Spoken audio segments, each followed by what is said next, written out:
So okay, well, let's go ahead and get started. Thank you guys all for joining. Sid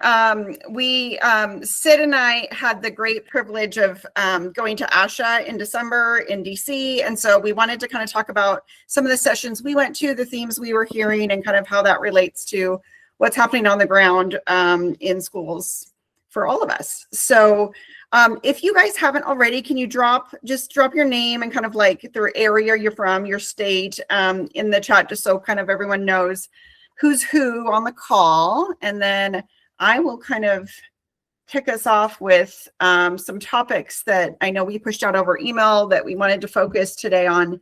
Some of these topics from the sessions Sid and I went to that were really focused on the intersection of language and literacy and SLP's roles related to that, as well as this idea that we've talked about in many of these off mutes around tiered intervention and our roles in prevention at the tier 1, tier 2 level before the kids get to SPED referrals.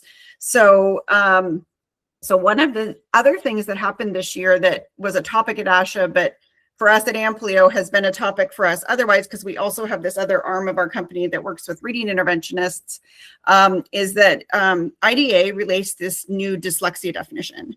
And it's the first time that definition has been updated in a few decades.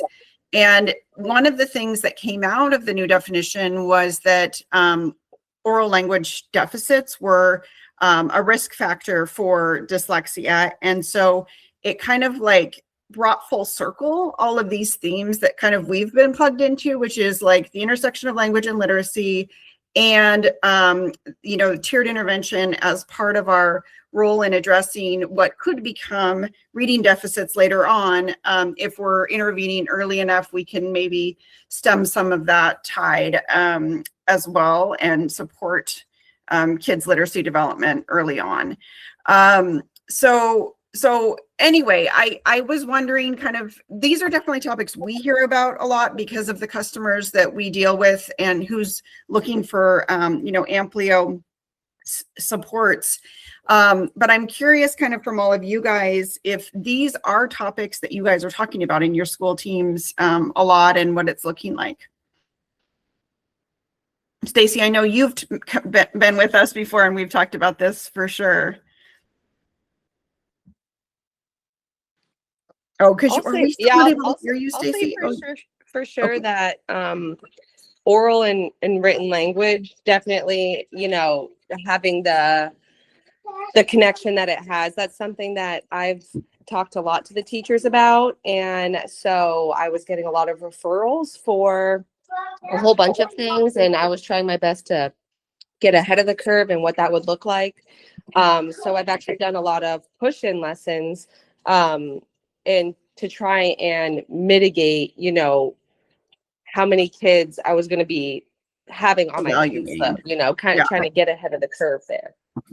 So when you're doing push-in lessons, are you like co-teaching, or are you kind of, the teachers are giving you some time to kind of basically teach a lesson on from your, that you've developed and that you're kind of given a window, basically? Yeah, I'm kind of given some freedom. I'm trying to, now my other daughter just came back with my husband, so now I'm trying to excuse myself to the basement. I work with the teachers because I want it to be functional. Mm-hmm. I want it to be on curriculum. Mm-hmm. And so I work with the teachers saying, hey, what does your writing curriculum look like for the months going ahead? You know, they do a good job of planning all that out, so we don't need to reinvent the wheel. Mm-hmm. And I use the EET, the expanding expression tool, a lot. And mm-hmm. so I find ways to utilize that tool with what they're already doing in their writing curriculum. And I'll focus a lot, you know, providing accommodations for all the kids in the class as they need it, but then also thinking more specifically about the kids that I have and what mm-hmm. those accommodations should look like. So that gives the teacher a direct example of how to explicitly teach these concepts, and really, they're giving me kind of guidance, and then I'm going with it, and they're like, okay, sweet, I love it. You know, you're kind of giving me an example. Well, that's really cool, Sabrina, because that's very collaborative, right? Like, I think that so much of what makes this challenging is just even figuring out how to collaborate, because that's when we can be the most effective, right? Is when we're working as a team, with these kids and then general ed teachers. So it sounds like you've done the work of developing the relationships and the trust between yourself and the general ed teachers so that you can really have that kind of collaborative interaction with them.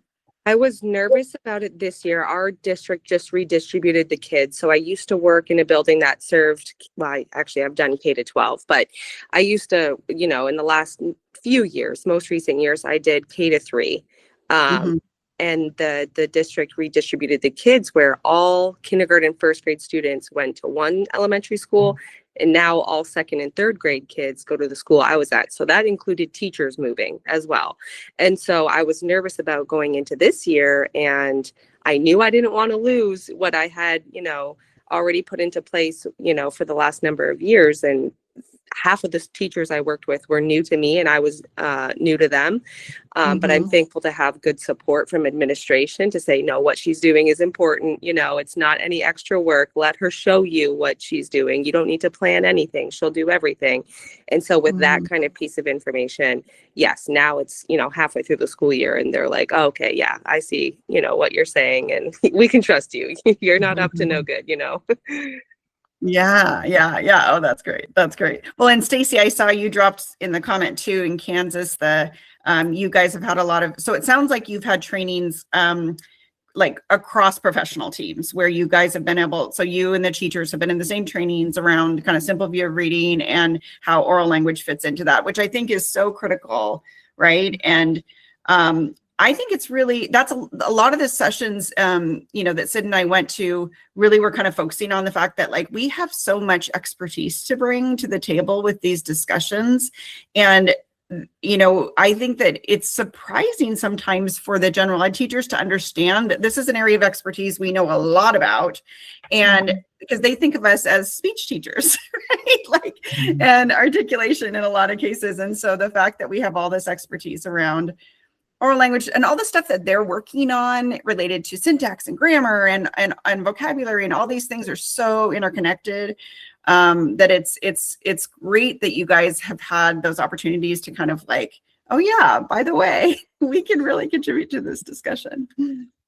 Stacy, could you explain what the seal of literacy is? And that I'm finding it interesting because one of the things that I've complained about most, I worked with school districts across the country in terms of professional development.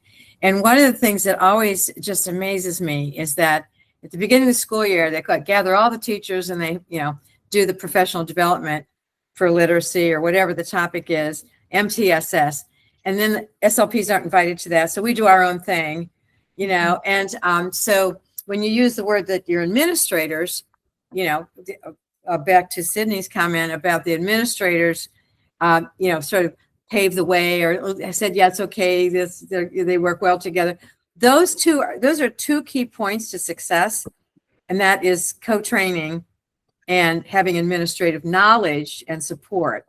And what I find is that people, we've done a lot of talk about collaborating with teachers, but we really have to educate our administrators. So it sounds like you all are in pretty good shape, at least to have conversations. It's great. Yeah. Tonya, what's it looking like where you're at? Well, we are short-staffed. I mean, the problem for us right now is I hear this conversation all the time amongst my staff. I just met with them, and many of them, they were able to go to ASHA this year. And the frustration is we don't have, they're afraid of it getting out there and then them having, their caseloads exploding, or their, that's just a reality of it. So that's kind of what I hear with my crew, but they're very on board. They're very excited. They're wonderful people that would love to be able to help as much as they have the capacity and the bandwidth for. I totally agree about the administrator piece. We're working all the time with the schools, trying to get them to understand what it is that we do and how we can help. And if the administration is not on board, it's not going to happen. Yeah, absolutely. And, you know, that's exactly, I just flipped to the next slide that we had kind of put together, because that's exactly, said, I think the seminar you went to, do you want to speak about this, where they had a panel and they were talking about these barriers that we face to like implementation? Maybe you can talk a little bit about that, Sid. Yes, in that panel, they talked a lot about the push and pull of the pressure to be part of these teams, and how to demand a seat at that table. But the reality is there are still a lot of barriers to having the capacity to in many situations, you're forced to spearhead building this framework and educate your administrators and educate your general ed teachers. They had a lot of expertise to share around just laying the foundation. And it sounds like that's a lot of what Sabrina's done, is over time building those relationships, building that trust, asking repeatedly for support from your administrators to really make that happen. It's not going to happen overnight. It doesn't happen fast, but continuing to be creative with how you can collaborate with classroom teachers. Well, and I think one of the things that can be effective, if your administrator isn't already on board, one of the things that can be effective, for example, is we're working with a district in Oklahoma that has implemented a district-wide tier 2 initiative for speech and language concerns. Actually, specifically language. The SLPs are still taking all the Arctic speech stuff, but and having the teachers implement tier 2 interventions in the classroom. And they had to spend some SPED resources and SPED funds to kind of kick things off. But the SPED administrator was willing to do it because she could see that within a year, we were going to reduce the overwhelming amount of referrals, and therefore then reduce how much capacity we needed on the SPED side, right? And so it was like a short-term investment of extra resources in order to have a longer term payout of needing less resources at that SPED level and tier 3. And I think that that's the kind of calculus that can make sense to an administrator if they're not already kind of seeing that themselves. And we're actually going to have, this district we're working with in Oklahoma, we're going to have some data to share out as a case study for them by the end of this school year, because they're tracking all of the referral numbers for tier 2 and referral numbers for SPED and comparing them to baseline of last year before they had this initiative in place. And so we can share that out to this group as well once we have those kind of hard numbers. And I think that can support those conversations for sure when you have kind of the hard data behind it. I'd be curious to know too, Sabrina, since you started collaborating with teachers, you mentioned they were sending you a lot of referrals. Do you feel that that's changed? Has that gone down at all as you've worked closely with them? Yeah, the area that I work in is not the highest class, so these kids, especially, you think, through Melly, can you be quiet for just 1 second, please, honey? And you think about, through COVID especially, and even since then, I think people have gotten in kind of routine. These kids are underexposed. So beforehand, before I started doing this, it was up to me to say, is this kid just underexposed, to language, or do they really have a disability, And so it was a lot of weeding through all of that. Since pushing into the classroom, targeting every kid, not just the kids that I have. And then I chose what I'm doing for that exact reason, trying to take away the brain, the working memory piece of it all, right? When you get down to writing, you got to think about what you want to write. How do you want to construct it? What is it going to look like? Follow the sequence of events. What vocab can you use? That's a lot of thinking. So that EET takes that away, gives them the framework. And then now all of a sudden these kids are like, wow, I can organize these thoughts. Maybe not, I've never heard of this thing before, but now I can at least organize, how I want to lay out the information that I'm learning.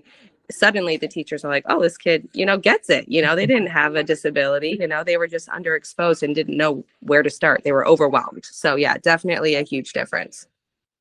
That's great. I think helping support those teachers and identifying those students, it can go in either direction, right? They'll get more comfortable identifying students they're concerned with, and that could turn into a referral. But if we're working to build the framework out where we're not jumping immediately into referral and we're showing them how to also support those students within that setting, that's where hopefully we'll see that trickle down. And I think, you know, the other thing that we've heard too is in some of these conversations is that also some of it is also helping teachers realize they do have a lot of this skill set and helping them feel confident, actually know, and like feel confident in their own knowledge about how to support these students as well. Like this isn't like something so different from what you're already doing. Like you can do some enrichment activities that really are in line with the curriculum you're already implementing to provide some additional support. It's not like out of left field here. You know what I mean? So yeah, I think it's good. Okay, so let's,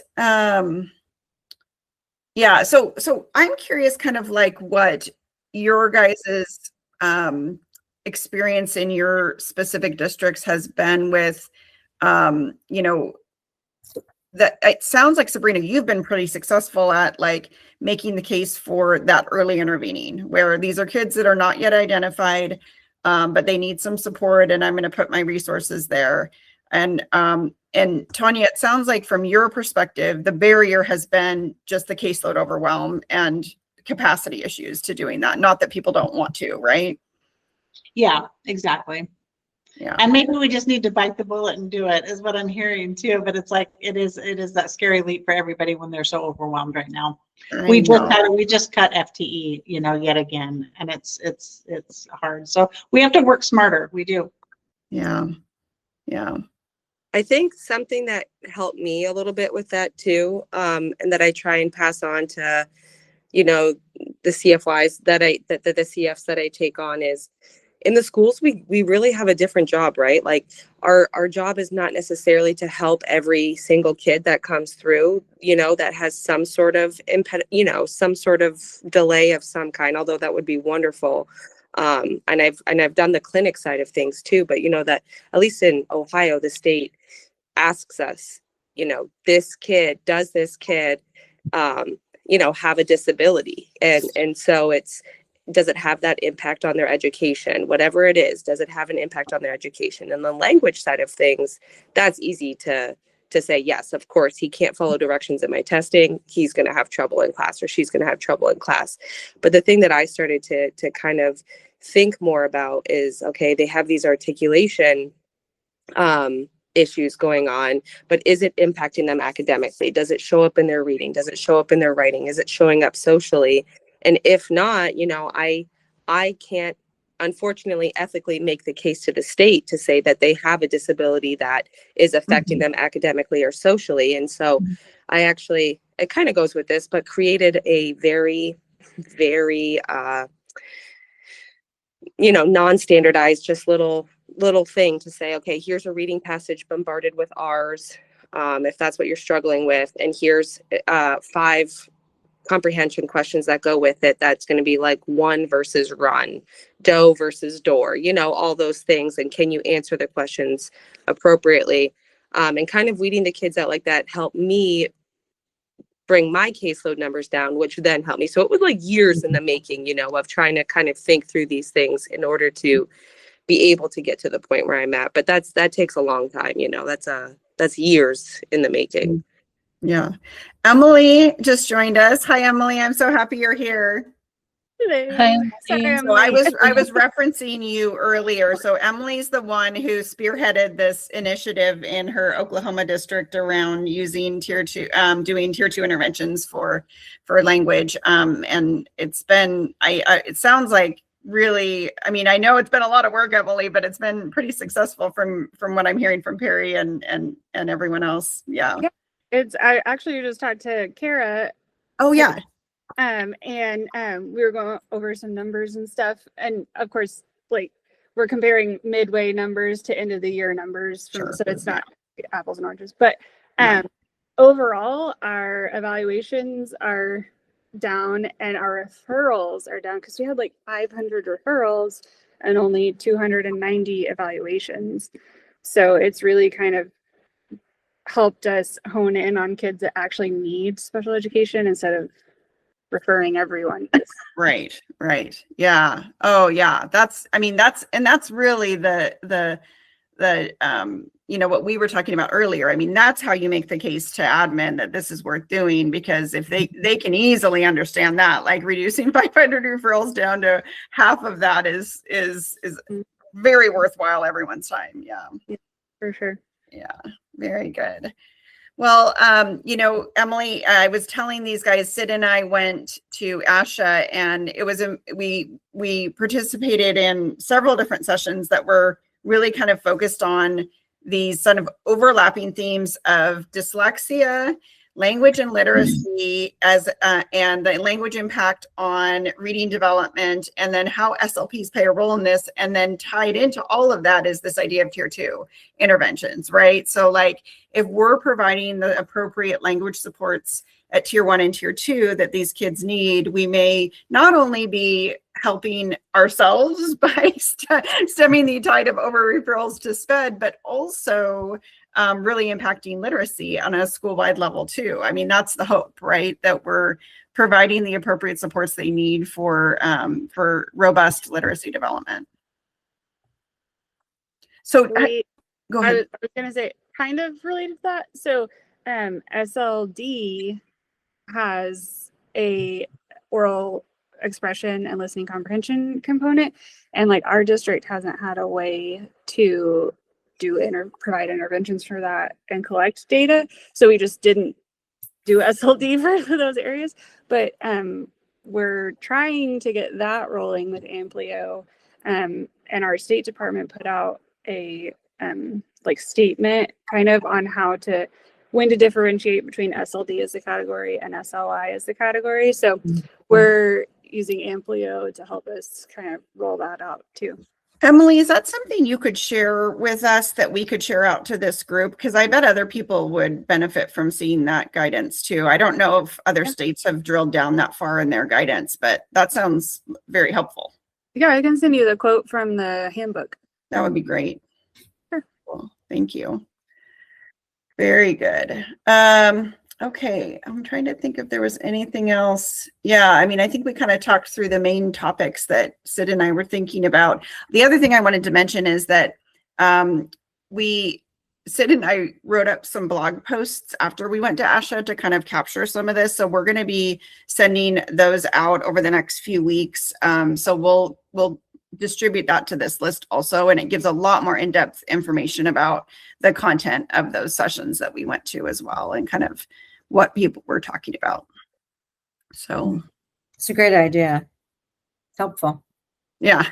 And it helped me kind of it was actually, it's always, I think for me, writing is something that helps me process, right? When I'm writing. I do. I take notes. Yeah. The whole time. Yeah. So I actually feel like I even learned more from the sessions after I had to write about them. So yeah, for sure. Good. So I think, Tanya, can you remind me where you're at? I don't know if I caught that. What state are you in?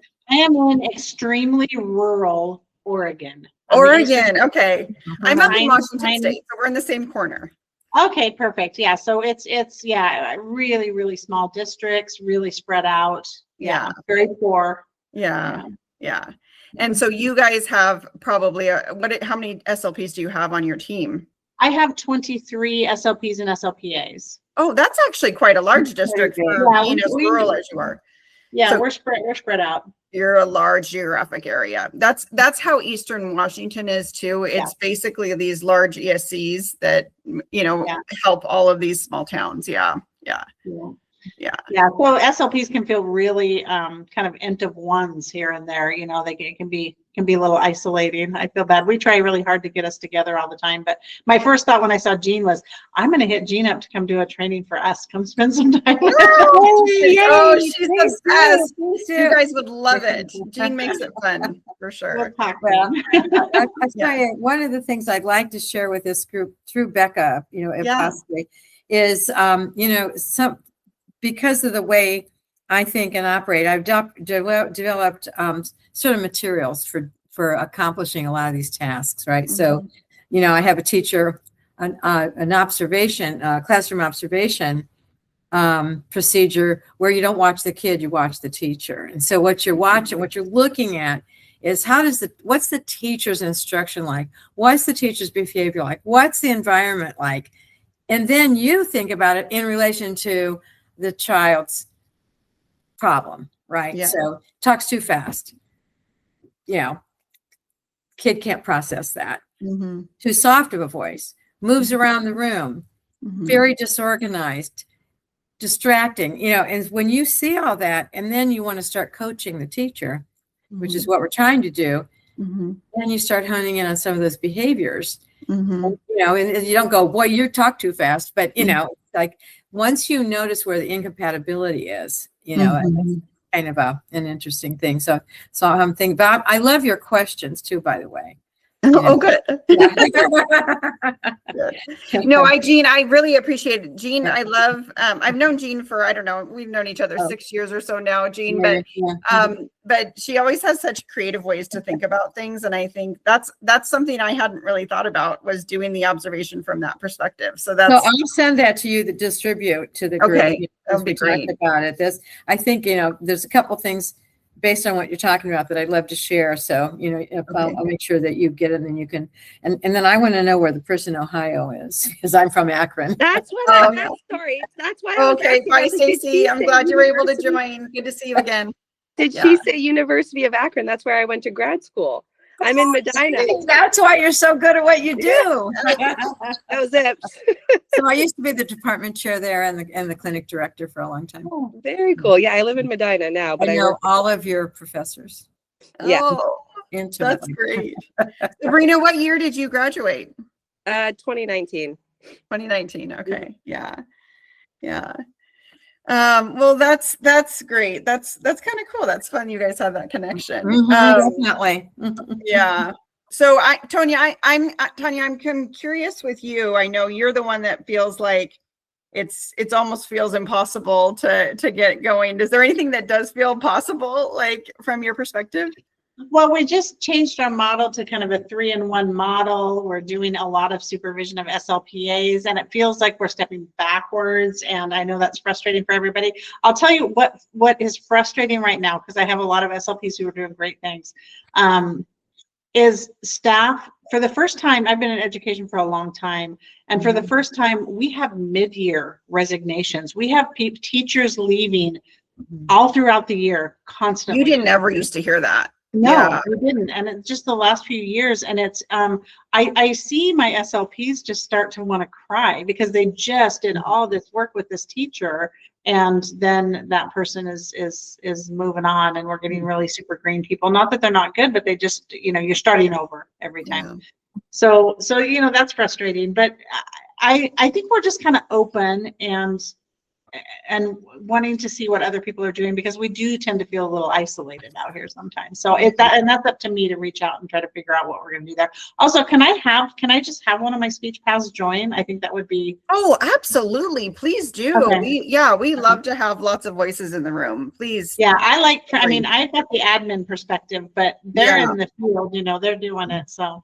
Yeah, absolutely. Please have them join. That would be great. Okay. Yeah. For sure. That's great. Yes. And we have, when we wrap today, we'll share a code for a quick survey. If you're willing to fill that out, we would love it. Just one, to share on your experience today, but also to give us recommendations for future topics. If you want to share that link with her or any of your SLPs that are interested in joining, we want to make sure future topics are focused on things that are relevant and important. Yeah, sure. Yeah, your workloads. So, and it's always so fun for us. Like, we love getting together with a room of SLPs, and like, this is very much fun, to tell you the truth. Yeah, it is great. Yeah, I don't get to do this type of thing enough. So I know. I always enjoy connecting with other SLPs that aren't from exactly where I'm from, you know, to hear how everyone else is doing it. It's always good to make new connections. So I appreciate it. Right. For sure.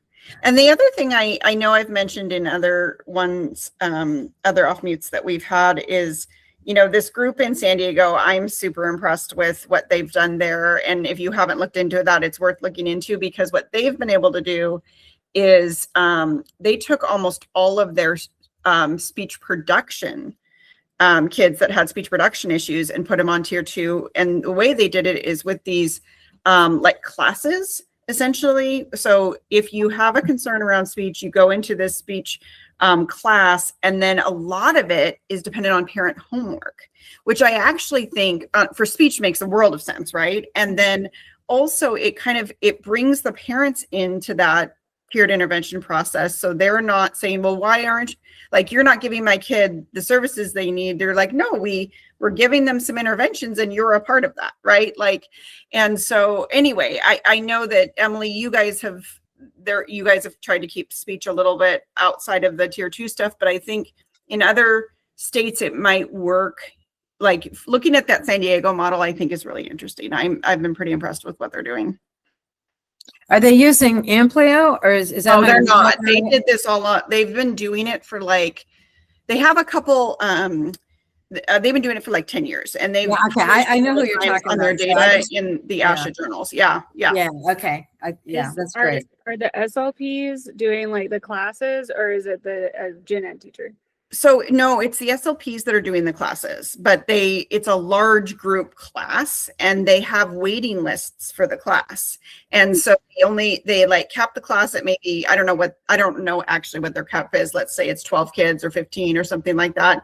But it's, they cap the classes, and then when kids get referred for speech concerns, they go on the wait list. As soon as there's a spot and then another kid has graduated, they can get a spot in the class. And I think they've been doing it long enough in their community that parents now just accept that that's the normal. But it would be a hard transition, I think, to introduce it. But once you kind of have it established, it seems like it's a pretty smooth. I mean, and they have data to support it, which also helps with parents, right? Like, when you can back it up with, look at all these gains we made doing it this way, that becomes impressive in and of itself. I feel like, unfortunately, though, that does depend on the area heavily, because I mean, the area that I work in, I've got a lot of parents on third shift, what I mean? Like, it's just unfortunate that sometimes they get passed from babysitter to babysitter, what I mean? Like, you really got to think about, but it's a great idea. Absolutely true. Yeah. And our State Department guidance from them, because I've talked to them a lot, was that if the SLP is providing the tier 2 intervention, that counts as child find, and that triggers a review of existing data. I think some of this stuff is state specific, what your state will allow, which, and that's hard, because if the state is saying that, then your hands are tied a little bit on that. Yeah. Like when we were creating our MTSS process over the summer, the gen ed teachers were going to have to do all of like the speech, the artic fluency, all of that, and it's just not really there. I mean, they aren't trained, Yeah. So we just stuck with receptive and expressive language. But that would be interesting if, I wish there was more consistency between states. I know. It does make it really hard to come up with kind of the best. But I think at least, within a state, you can, you can figure out like what other districts in your state are doing and kind of coordinate at that level. But it does make it a lot harder when we're all doing something slightly different. I was going to say the same thing, even within the state, everyone can just like is off by like a little bit, and you're like, where's the guideline? And sometimes it depends on who their lawyer is and how they're interpreting what statute. You know what I mean? Like, harsh black and white guidelines for everything else. That's up to you. Figure it out. We had there was like a turnover of one of the employees at the State Department, and that it literally changed guidance because the new employee interpreted a sentence, basically an idea different than the previous person. And you're like, you do realize that these decisions are affecting hundreds of school districts that are doing it this way, and anyway. Oh my gosh, that's so We have the frustrating. same- I don't, is anybody else from Oregon? Am I the only one from Oregon here? Yeah. Our board of examiners is sticky, and they really do not like teletherapists, but we don't have a lot of therapists coming to Oregon. And we're not producing a lot of therapists in Oregon, so it's a real problem. And then we have teletherapists who are based in other states, and so that's really confusing for them when you're in multiple states and you're licensed in all the states, but every state is so different. And I really have learned a lot over the last few years that I really have to help those teletherapists because they don't know Oregon rule, and it can be so sticky. Sid used to run, Amplio used to have remote therapists that we employed, and Sid ran that department for a number of years. And she was over at one point like 120 therapists, and they were working in like 20 different states. And it was incredibly challenging keeping everyone up on that. Yeah. Sure. Yeah. And Jean did that love- too for a while. You ran Progresses for a while, Jean. Well, I ran Progresses. We had 120, I think, therapists across the country. Yeah. Yeah. And I've got some really great teletherapists, but our state, Oregon, does not like them. Yeah. The board of examiners does not. They're pretty biased against them, Yeah. and which is a little rough. But that's all. I don't know what I would do without them, honestly. And if you're in a rural area, Yes. it's not like people are beating down my door. Right. Yeah. It's a really good solution for rural areas for bringing, the specialized professionals in that otherwise wouldn't just be around the corner, right? Yeah, we do a lot of satellite clinics and, bringing people in. And then we have a lot of SLP. I'll grow SLPAs and PTAs and CODAs and all the folks that I am easier. It's easier to grow them at home. Yeah. But Sure. yeah, it's challenging, but we do it. Yeah. But I think that's one of the benefits that Amplio brings, and that's a consistency of delivery. Instead of just somebody who's offering therapy from their home on their own, as they would do if they were a standalone therapist someplace, where you've got the sort of the programming thing going. I really have always appreciated that. The curriculum for SLPs, if you will, which is rare. That's rare. Yeah. All right. Well, does anyone else have anything else they wanted to chat through? Otherwise, we can kind of wrap it up. And we really appreciate you guys joining, though. It's so fun to connect.